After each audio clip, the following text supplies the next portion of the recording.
26-27赛季的英超还有几天就要开打了，20支球队，3支升班马，380场比赛，历时9个多月。现在做任何预测都太早了。不过有趣的是，20支球队竟然有9个都换了新主教练，这在英超历史上是绝无仅有的。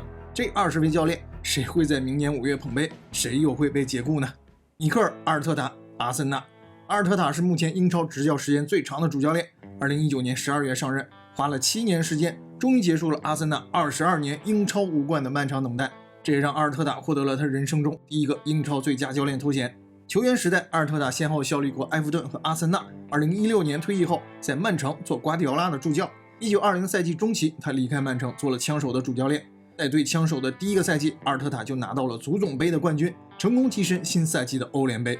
除了获得上赛季英超冠军之外，阿尔特塔在上赛季欧冠决赛点球大战惜败给了巴黎，差点就拿到了最有分量的双冠王。新赛季枪手重金买下纽卡队长吉瓦良斯，4000万购入希腊国脚边锋措里斯接班特罗萨德，4900万买断因卡皮耶，还差点签下维尼修斯。各大数据机构的夺冠预测中，阿尔特塔阿森纳几乎都稳坐第一。阿尔特塔夺冠概率95%，解雇概率0。乌奈·埃梅里，阿斯顿维拉。埃梅里是2022年10月接手的维拉，之前他做过阿森纳18个月的主教练。球迷们都打趣说，欧联杯就是埃梅里杯。上赛季带领维拉拿下第5次欧联杯前，他在西甲比利亚雷亚尔也拿到过欧联杯冠军。在执教阿森纳前，埃梅里还在大巴黎执教过2个赛季，拿到过法甲联赛的冠军。2018年，他接替温格成为了枪手的主教练。不过在枪手的执教经历对埃梅里来说并不美丽，好在他在维拉重新证明了自己。埃梅里来之前，维拉英超排在第16位，离降级区就差2位了。但埃梅里帮维拉3个赛季2次拿到了欧冠资格，上个赛季排名更是力压利物浦排在第4位，可以说是相当成功。不过新赛季维拉 1.38 亿欧元把罗杰斯卖给了切尔西，中场大核蒂莱曼斯4100万卖给了曼联。相对的，从弗莱堡买入了曼赞比，这笔6000万欧元的转会创下了维拉的队史纪录。4000万欧元从降级队狼队买来中场若安戈麦斯，另外从切尔西租借了加纳乔。新赛季的埃梅里还能带领维拉继续保持对前4名的竞争力吗？埃梅里夺冠概率10%，解雇概率30%。马尔科·罗泽，伯恩茅斯。英超新赛季的9位新教练之一，他是从 RB 莱比锡刚刚加盟的伯恩茅斯接班伊劳拉的。罗泽球员时代大部分时间都在美因茨踢后卫，教练是克洛普。2010-11赛季，他是球员兼教练身份执教美因茨2队，随后加盟了莱比锡火车头，做上了主教练。3年后，他成为萨尔斯堡红牛 U19 青年队的主教练，第2年就当上了一线队主教练。在奥地利执教这2年他连续2年都率队拿到了冠军。更夸张的是，这2年取得了主场全胜的傲人战绩。1920赛季，他重返德甲，执教门兴格拉德巴赫，成功闯入到了当年欧冠，随后就收到了多特的邀请，并拿到了21-22赛季的德甲亚军。22-23赛季，他再次跳槽去了 RB 莱比锡，不过3个赛季里他只拿到过1次足协杯冠军。文茅斯在伊劳拉的带领下创纪录，拿到了上赛季英超第6。在队内主力球员大量流失的前提下，新教练罗泽任重道远，压力不小。罗泽夺冠概率0，解雇概率75%。凯斯·安德鲁斯，布伦特福德。上赛季小蜜蜂主教练托马斯·弗兰克去了热刺，当时的助教安德鲁斯临时接手，外界普遍并不看好这位没有任何英超执教经验的新任教练。不过安德鲁斯让人大吃一惊，上赛季他带队拿到了英超第9名，这是队史并列最高的排名了，就差了一点点就能去打欧战了。主场击败曼联、利物浦，客胜维拉、纽卡、桑德兰。上赛季的布伦特福德让所有球队都不敢轻视。新赛季安德鲁斯的目标显然应该是冲击一个欧战席位。安德鲁斯夺冠概率0，解雇概率10%。法比安·许尔策勒，布莱顿。许尔策勒24-25赛季接手布莱顿时只有31岁，是英超历史上最年轻的主教练。其实人家23岁就当教练了啊，在一家叫平皮斯里德的德国俱乐部做兼职主教练。2020年他去了圣保利做助教，2年后升任一线队主教练，当时就是德乙第2年轻主教练了。当上了主教练的许尔策勒一路开挂，执教生涯前10场联赛全部拿下。22-23赛季率领圣保利从降级区一路飙升到了联赛第5名。23-24赛季更是前20场联赛不败，最终以德乙冠军身份升入到了德甲。24-25赛季他接替泽泽尔比，带领布莱顿拿到了英超第8名，就比队史最高分少了1分啊。上赛季布莱顿又拿到了第8名，而且还拿到了欧协联资格，这是布莱顿队史第2次拿到欧战资格啊。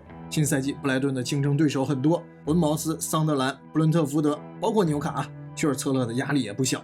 许尔策勒夺冠概率0，解雇概率30%。哈维·阿隆索，切尔西重磅教练终于来了啊！阿隆索的执教履历就不用多说了吧？不少所谓的利物浦球迷看不上阿隆索，他本人解释说没去成利物浦，主要是没赶上对的时间。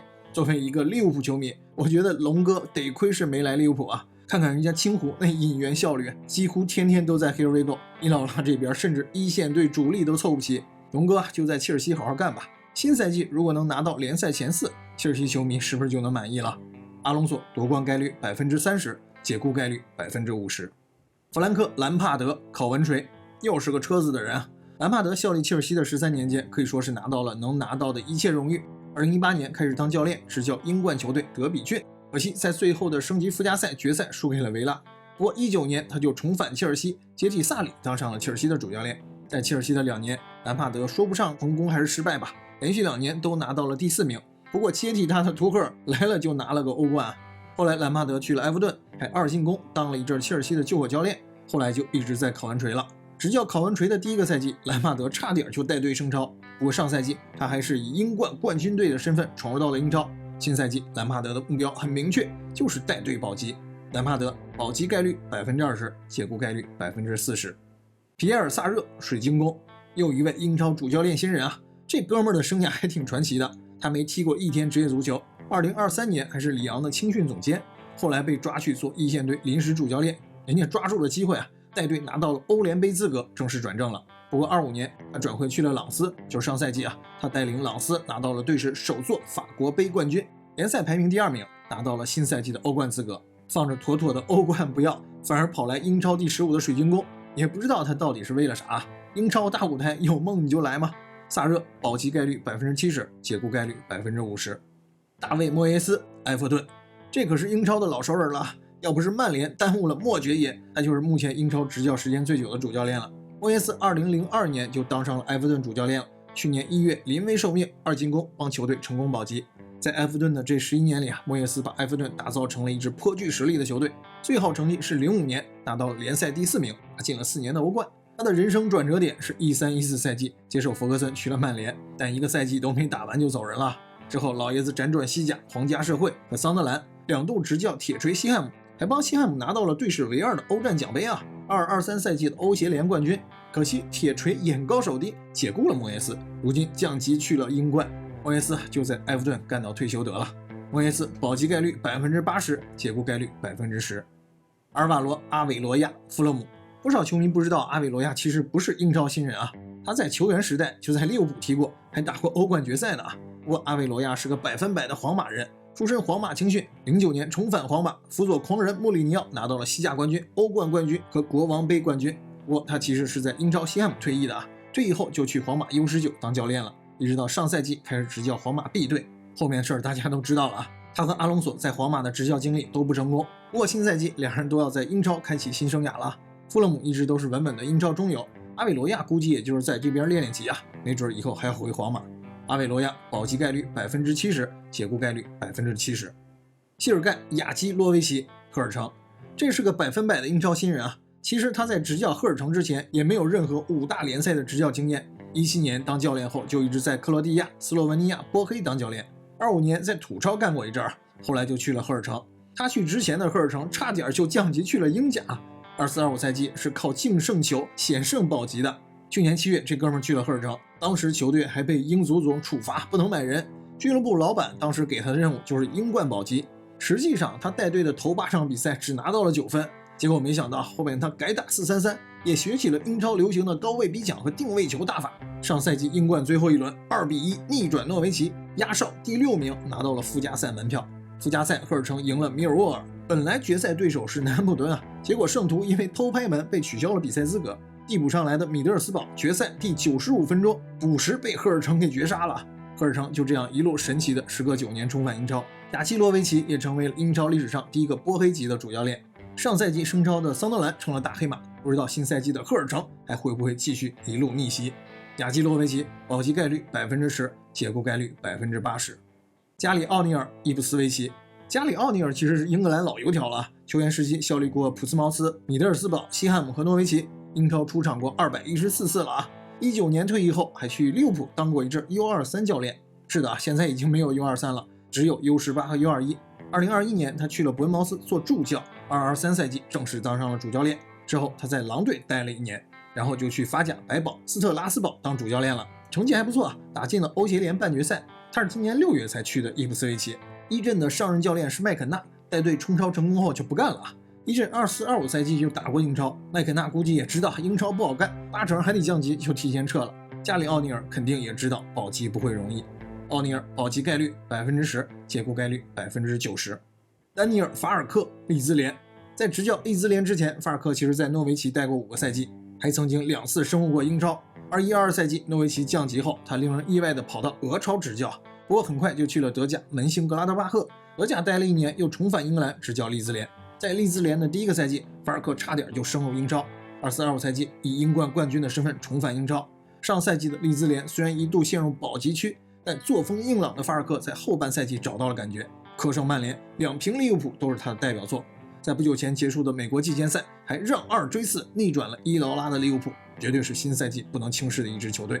法尔克保级概率50%，解雇概率60%。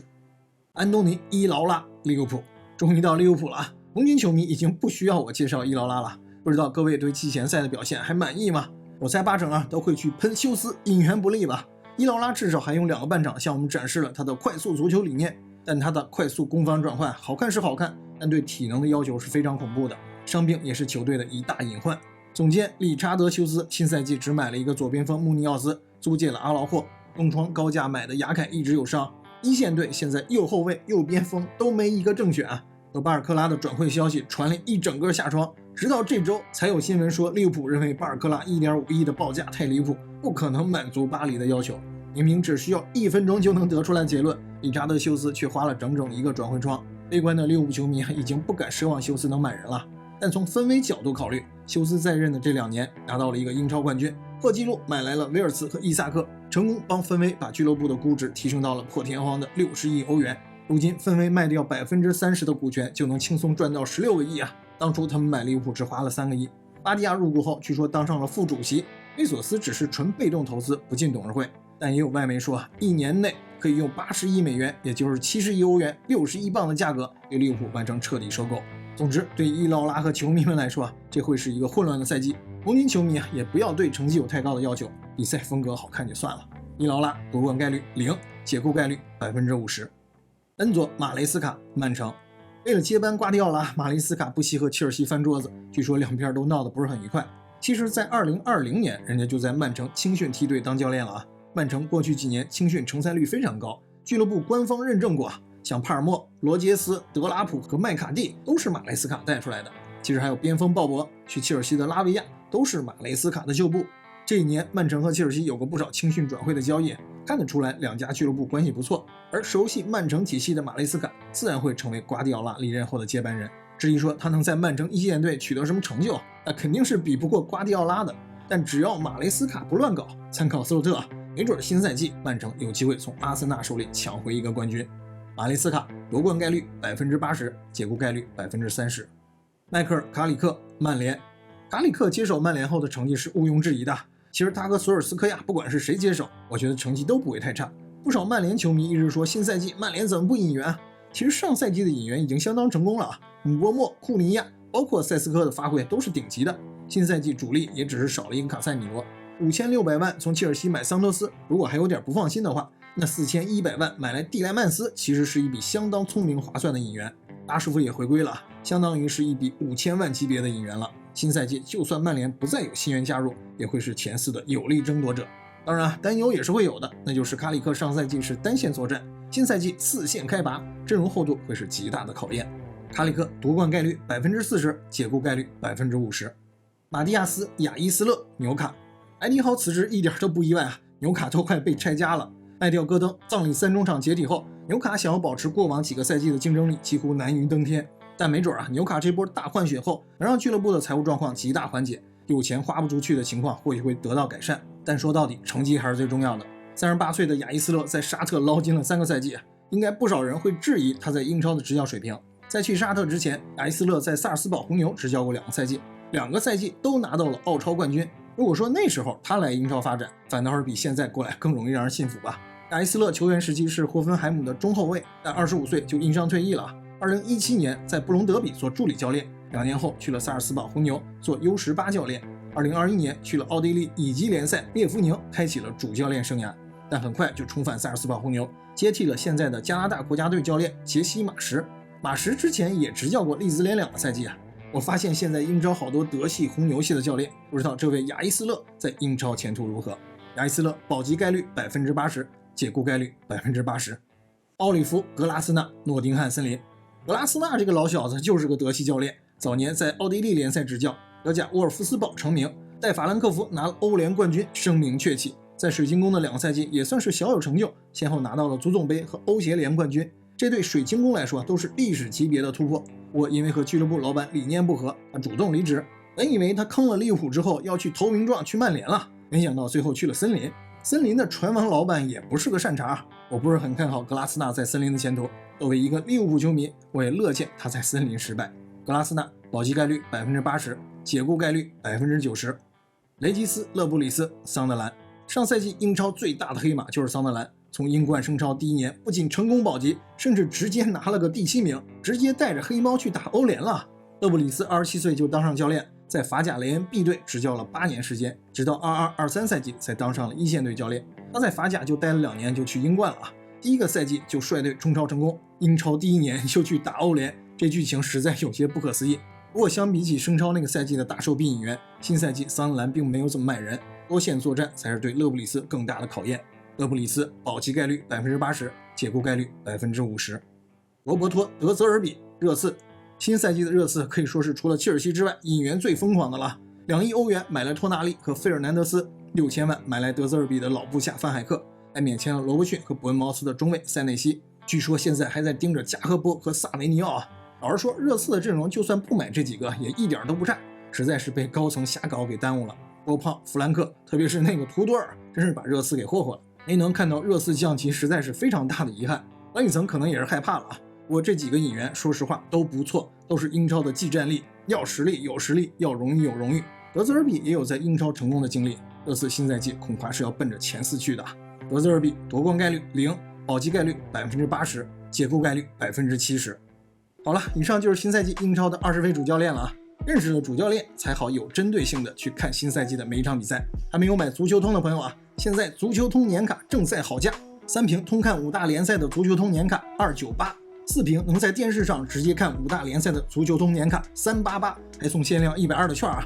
现在可以兑换的东西从6个增加到了9个，多了镜枕、手持风扇和球星卡。我个人还是更建议买388这个年卡的啊！而且现在来我的橱窗下单，我个人还能返20，特别划算。3屏298那个年卡也可以返15啊，适合没有电视、习惯在手机和电脑上看比赛的球迷朋友。我的个人主页就有橱窗的入口，评论区置顶位置也有链接。还有几天英超5大联赛就要开打了，还没买的朋友们可以出手了。